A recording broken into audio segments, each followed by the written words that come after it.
Right, it's time for Joy News Interactive. Aisha is here. Good evening to you, Aisha. Good evening, Israel. That's a lovely dress. And you know, I've told you already. Coming quite close to mine, kind of like. Maybe we planned it. You know how we do it. Now, time to get interactive, and you know how to join the biggest conversation ever. It's on facebook.com/joynewsontv. On Twitter, it's at joynewsontv. And on WhatsApp, the number to send your message to is 0560-800,000. And the rule is you send your name and location when sending the message. And please, please don't call. Right, so the rules are clear.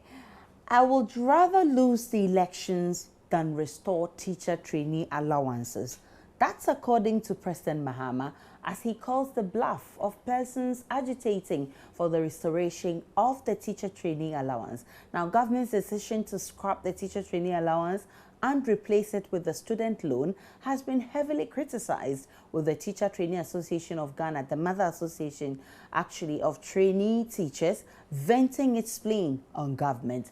But reacting for the first time on this issue, President Mahama says he will not shift grounds even if the decision will affect his electoral fortunes in the December polls. Now, the president was addressing students and faculty heads of the University of Cape Coast as part of his campaign tour. Question: what do you make of the president's statement?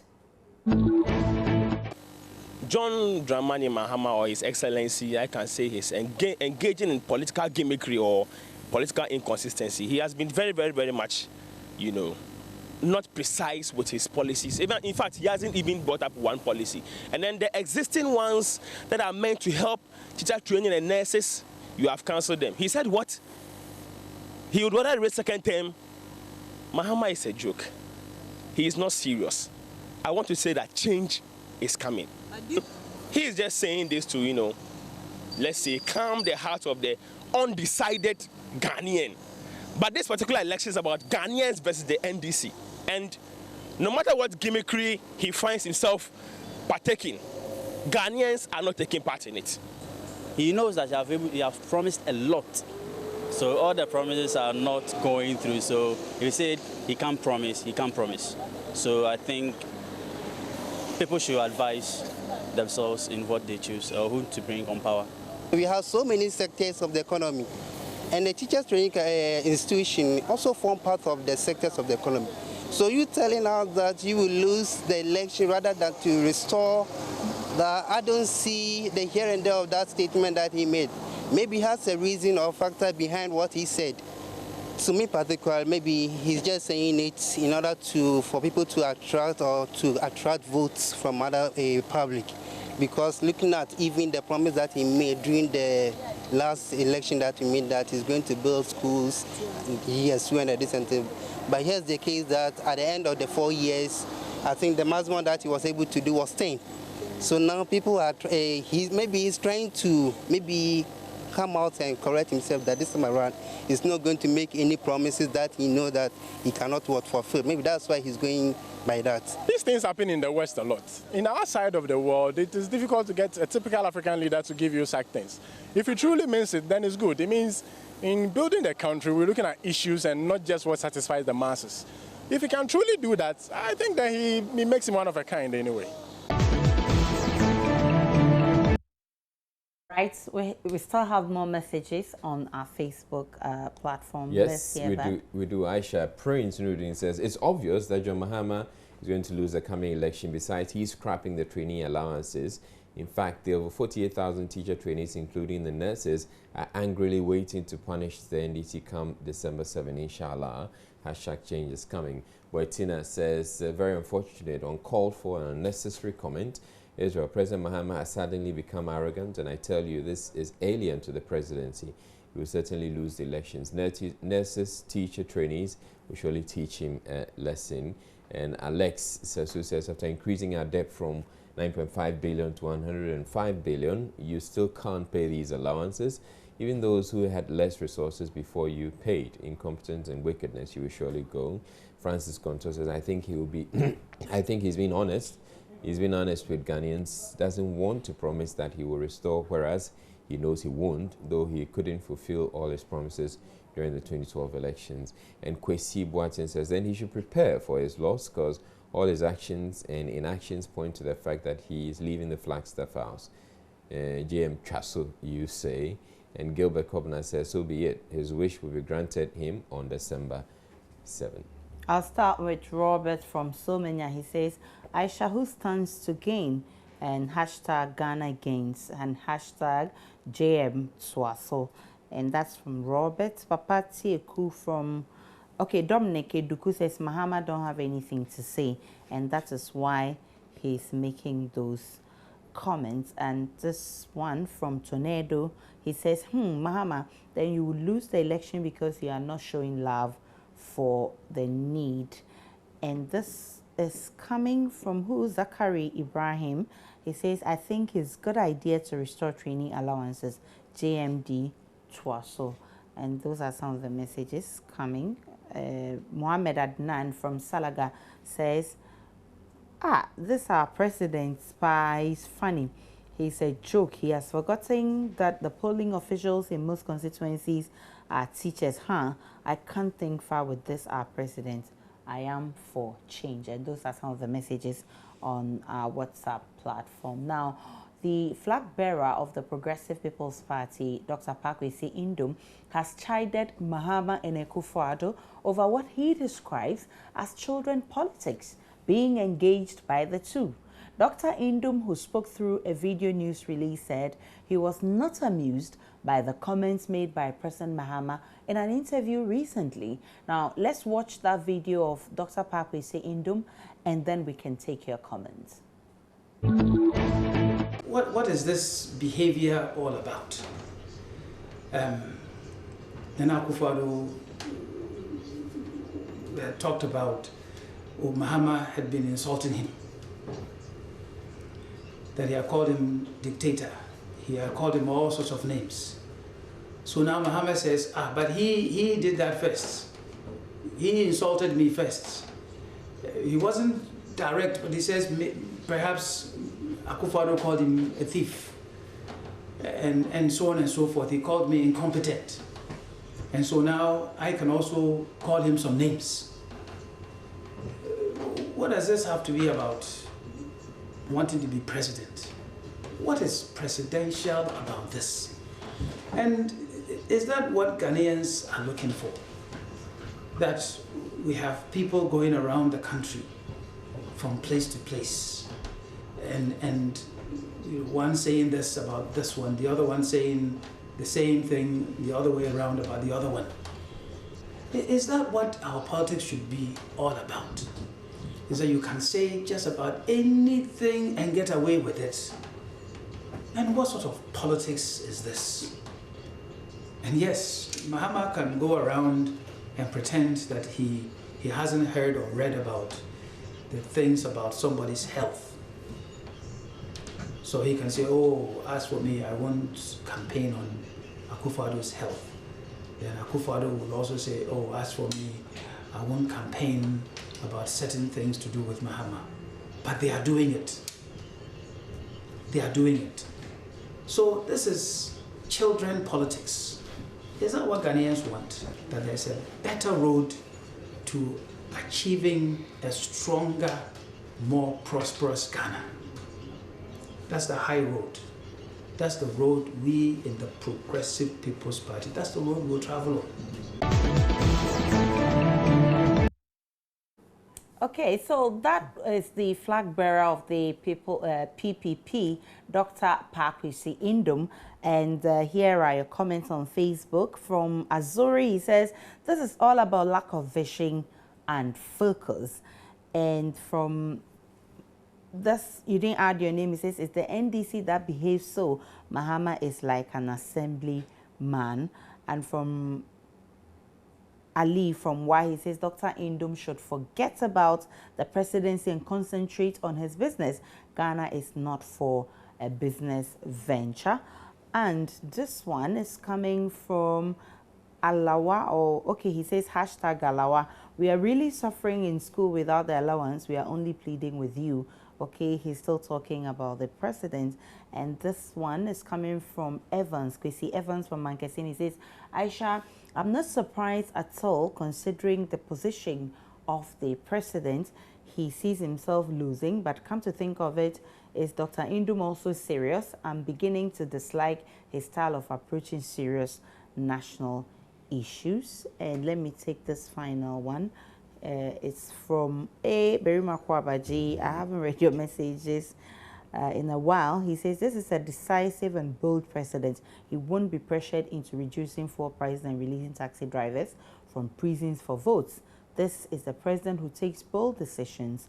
And this is coming from Berima Kwabaji from Chinitini. Let's see what's coming on Facebook, Israel. On Facebook, Noah Bete says, seriously, I think I agree with the PPP man. It should be issue-based, not personal attacks. That's why I like the parliamentary candidate of Saola Kalba constituency, Honorable Andrews Dari Chiwete. He does issue-based politics and doesn't attack. Koto Nero says, there's no difference in what's happening in American politics and that of Ghana. Politics is a dirty game and sometimes can make you talk like a kid. It's normal. And Mr. Indum is no exception.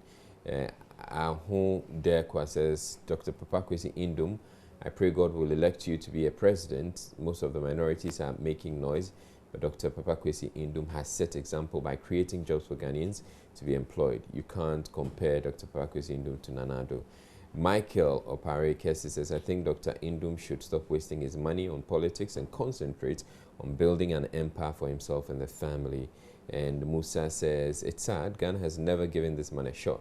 When he talks, you sense the maturity in it. And Odehebi says, hope and focus on your own. Don't them. By the way, a bunch of politicians are the same. Don't be a hypocrite.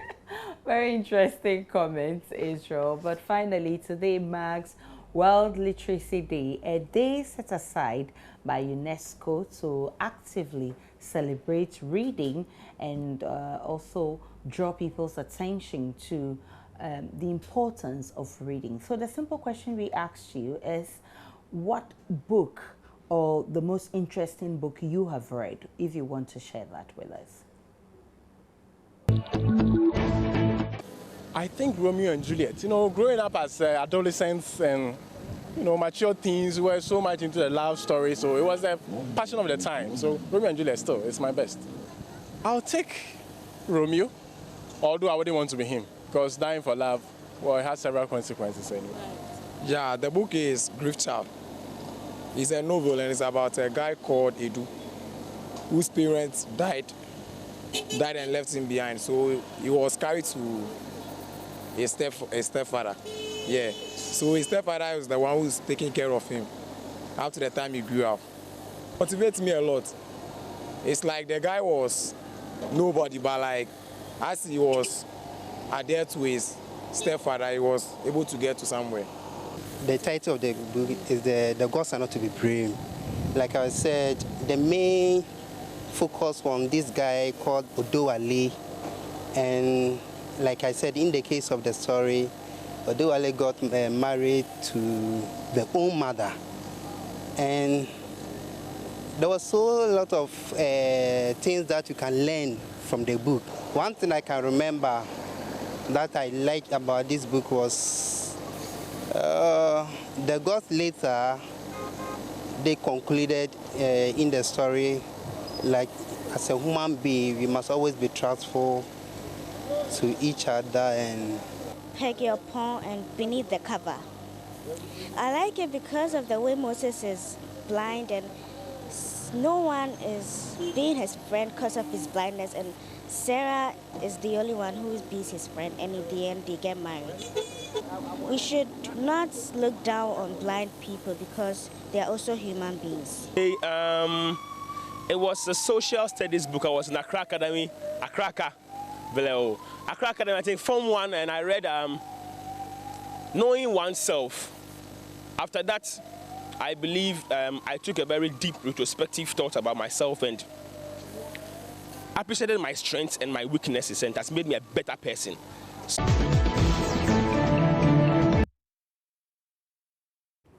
And those are some of the messages on the streets of Accra. On WhatsApp, let's see. This one says the name of the book is Murder in the Interest of the Church. You didn't add your name and I'm sure you enjoyed reading that book. Martina from Adongo says, the book I read that was the best is Things Fall Apart by Chinua Achebe. And Roxanne from Takrade says, oh God, come and save Ghanaians from seditious and you're still stuck with our earlier issues. And this one says Oedipus the King, and it's by Sophocles. And this one, interesting, he says, this one says, Much Ado About Nothing is the best book he has read. It's coming from Berima Kwabaji from Jini Jini. And this one says, Mahama's Green Book is the most interesting book he's read. Yes. Let me see. Okay, this is coming from BKB from Takwa. He says, Mahama's Green Book is the most interesting book. And this one says, looking good as always. I shall keep it up. Okay, Rich Dad, Poor Dad. Okay, that's the book you read.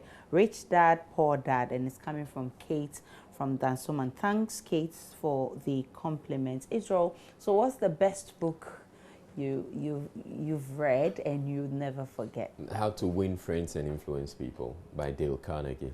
Okay, yeah. That's interesting. I mean, it opened my. It's a really enlightening book. I think it's an eye opener. Oh yes, I wouldn't mind reading that book. You should get it. So you borrow me. You should get it. Rashid says, I remember this book entitled How to Get Any Girl You Want. I read it when I was still at SHS. After reading the whole book, I tried to practice what I learned from it. The result was very terrible. Slap be what? All the girls where I tried the book's principles on gave me a slap. I still remember today. I have in mind to still practice it someday on a very high classy lady. Adam Koko says, whilst JDM is on the ground, the elephant is in Accra. Teachers will definitely vote for JDM. Okay, that's what we're talking about. We're talking about books. Niece Senya says, Think and Grow Rich by Napoleon Hill. It's a talking book. Kwesi Boateng says, I love this book, Rich Dad, Poor Dad. A number of people have mentioned it on WhatsApp book, as well. Yeah. Very educative. It's better than My First Coup d'etat by John Mahama. We are not doing comparison. Prince Nuruddin says, I like reading Burning Grass, a revised edition for teacher trainees. Very educative and so interesting and full of adages. Demdare says, the gods are not to blame. Today also marks exactly 10 years on my first day in school. That's what it says. Francis Contour says, Things Fall Apart. Very interesting and rich with a lot of proverbs. Yeah. Straight Ball says, hey, Mr. Abuen is talking good. Thanks to every teacher on my way. Kingsford says, I read the book titled The Girl Who Can. It really talks about life. And Yao Sapong says, for me, I normally listen to audiobooks, 48 Laws of Power. And Royal says, the power of positive thinking, it motivated me to reach a goal in life. Very interesting comments, but let me take this one from Angel from Brekum. He says, you guys are too much. I can't stay a day without listening to Joy News Interactive. And someone sent a message. I just can't get what he's trying to say. He says, I didn't read his message well. And I think I did. I can't find your message. But if I didn't read your message well, forgive me. It could have been an oversight. Next time I'll read your message well. And thanks so much for joining us. That will be it for the interactive segment. My name is Aisha Ibrahim. See you same time tomorrow on Joy News Interactive. Bye-bye.